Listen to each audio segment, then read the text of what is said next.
नमस्कार दोस्तों, मैं सुमित यादव। आप देख रहे हैं जनता जानना चाहती है द सुनामी पर। अर्नब गोस्वामी की जमानत को लेकर सुप्रीम कोर्ट के इस फैसले पर अब सवाल उठने लगे हैं। चाहे वो कुणाल कामरा का ट्वीट हो या फिर किसी अखबार का संपादकीय या फिर किसी वरिष्ठ पत्रकार की टिप्पणी, काफी कुछ आप सभी लोग भी जानते होंगे। क्या कुछ हुआ आगे की इस वीडियो में जानने और समझने की कोशिश करेंगे, तो पूरा देखें इस वीडियो को। और अगर आपने अभी तक चैनल सब्सक्राइब नहीं किया है तो सब्सक्राइब करें चैनल को और प्रेस करें बेल आइकन सभी लेटेस्ट अपडेट्स के लिए। अर्नब गोस्वामी के मामले की सुनवाई जस्टिस डी.वाई. चंद्रचूड़ और इंदिरा बनर्जी की बेंच ने की। Justice D.Y.. चंद्रचूड़ ने सुनवाई के दौरान जो कहा वो मैं आपको सबसे पहले बता देता हूँ। Justice D.Y.. चंद्रचूड़ ने कहा है कि आप विचारधारा में भिन्न हो सकते हैं, लेकिन संवैधानिक अदालतों को इस तरह की स्वतंत्रता की रक्षा करनी होगी, वरना तब हम स्वतंत्रता के विनाश के रास्ते पर चल रहे हैं। हमें एक मजबूत संदेश भेजना होगा। एक महिला को वेस्ट बंगाल में एक ट्वीट के लिए पकड़ा गया था क्योंकि उसने लॉकडाउन की आलोचना की थी। उसे 41A के तहत समन जारी किया गया था। क्या ये उचित है? अगर हम एक संवैधानिक अदालत के रूप में कानून नहीं बनाते और स्वतंत्रता की रक्षा नहीं करते हैं तो कौन करेगा? Justice D.Y.. चंद्रचूड़ का ये कहना बिल्कुल सही है, लेकिन इस फैसले पर सवाल तब उठते हैं जब फैसले पर असमानता नजर आए। एक तरफ हम देखते हैं कि 80 साल के बुजुर्ग पत्रकार जिन्हें इलाज करवाने के लिए भी जमानत नहीं दी गई, और कई ऐसे सत्ता विरोधी पत्रकार जिन्हें फेसबुक पर पोस्ट करने के लिए और सत्ता के विरोध में बोलने के लिए जेल में डाला गया और कई महीनों से वो जेल में हैं। वहीं दूसरी तरफ हम देखते हैं कि जो पत्रकार सत्ता के करीबी हैं, उनकी केस की सुनवाई जल्दी होती है, उन्हें जमानत दे दी जाती है। और अर्नब गोस्वामी के मामले में भी यही हुआ। उनका मामला जो कि था आत्महत्या के लिए उकसाने का मामला था, उसमें उन्हें व्यक्तिगत आज़ादी, पर्सनल लिबर्टी बोलकर जमानत दी गई। तो अगर कानून, अदालत किसी हर व्यक्ति को अलग अलग नज़रिए से देखेगी तो उस पर सवाल उठना वाजिब है। आज की इस वीडियो में मैं दो संपादकीयों पर बात करूंगा, दो एडिटोरियल पर बात करूंगा, द हिंदू और द इंडियन एक्सप्रेस। दो इंग्लिश के पेपर हैं, न्यूज़पेपर हैं, अखबार हैं, जिन्होंने एडिटोरियल लिखा। 13 नवंबर को द हिंदू ने लिखा और 14 नवंबर को द इंडियन एक्सप्रेस ने लिखा।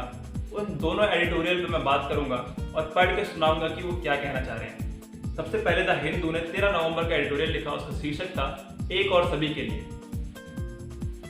जिसमें द हिंदू ने लिखा है, अर्नब गोस्वामी का मामला हमेशा ही जमानत के लिए उपयुक्त था, मगर यह साफ नहीं है कि अदालत ने उनकी निजी स्वतंत्रता के लिए जमानत की। जो नियमित प्रक्रिया है उसकी अनुमति क्यों नहीं दी? सत्र न्यायालय के सुने जाने से पहले अर्नब गोस्वामी बॉम्बे हाईकोर्ट गए। जब सत्र न्यायालय के पास सुने जाने का विकल्प था तो बॉम्बे हाईकोर्ट के खारिज करने के बाद फैसले को गलत नहीं कहा जा सकता। आमतौर पर ऊंची अदालतें यही कहती हैं कि जब विकल्प है तो पहले निचली अदालत में जाएं। जब वहां से फैसला हो जाता है तब सुप्रीम कोर्ट ने जमानत दी है। इसलिए हैरानी की बात यह है कि अंतरिम जमानत की याचिका को इतनी जल्दी सुना गया। हाल ही में सुप्रीम कोर्ट ने सुधा भारद्वाज की जमानत याचिका को मेडिकल ग्राउंड पर भी सुनने से इनकार कर दिया था, ये कहते हुए कि आपके मामले में काफी दम है, आप नियमित बेल के लिए क्यों नहीं जाते। उम्मीद की जाती है कि अदालत अपने विस्तृत फैसले में बताएगी कि कौन सी परिस्थितियों में सुप्रीम कोर्ट निचली अदालतों में नियमित बेल की प्रक्रिया को ओवररूल करते हुए पहले सुन सकती है, और क्या मजिस्ट्रेट और सत्र न्यायाधीश को किसी केस में उसी दिन अंतरिम जमानत देनी चाहिए। इस एडिटोरियल में द हिंदू ने बाकी पत्रकारों से तुलना करते हुए इस फैसले में हुई तेजी पर सवाल उठाए हैं। आगे बढ़ते हुए हम बात करते हैं द इंडियन एक्सप्रेस ने जो लिखा, और इंडियन एक्सप्रेस ने 14 नवंबर का एडिटोरियल लिखा जिसका नाम था a justice lecture.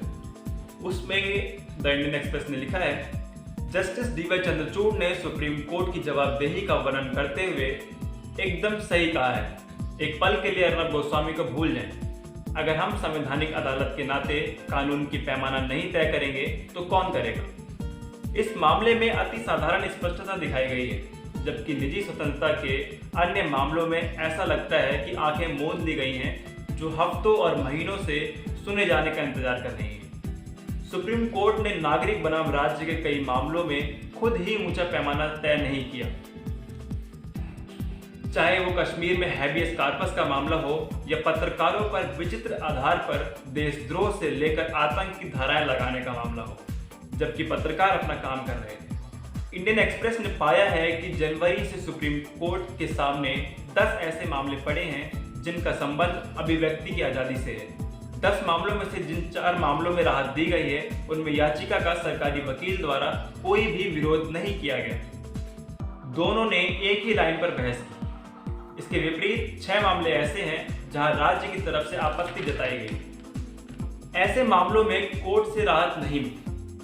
Indian express के इस एडिटोरियल से ये साफ जाहिर हो रहा है कि ये अखबार और ये एडिटोरियल और ये जो भी सिचुएशन यहाँ पे बनी है, उससे साफ जाहिर हो रहा है कि सुप्रीम कोर्ट कई बार ऐसे फैसले लेता है जो कि सत्ता के पक्ष में होते हैं, सत्ता के करीबी के लिए पक्ष में होते हैं, और वहीं जो सत्ता विरोधी हैं उनके केस की सुनवाई देरी से होती है, उनको जमानत देरी से मिलती है या फिर नहीं भी मिलती है। इस वीडियो के लिए इतना ही। आप कुछ कहना चाहते हैं, कोई सवाल या फिर आपको कोई राय, तो कमेंट बॉक्स में जरूर लिखें। इस वीडियो के लिए इतना ही। मिलते हैं अगली वीडियो में। खुश रहें, स्वस्थ रहें।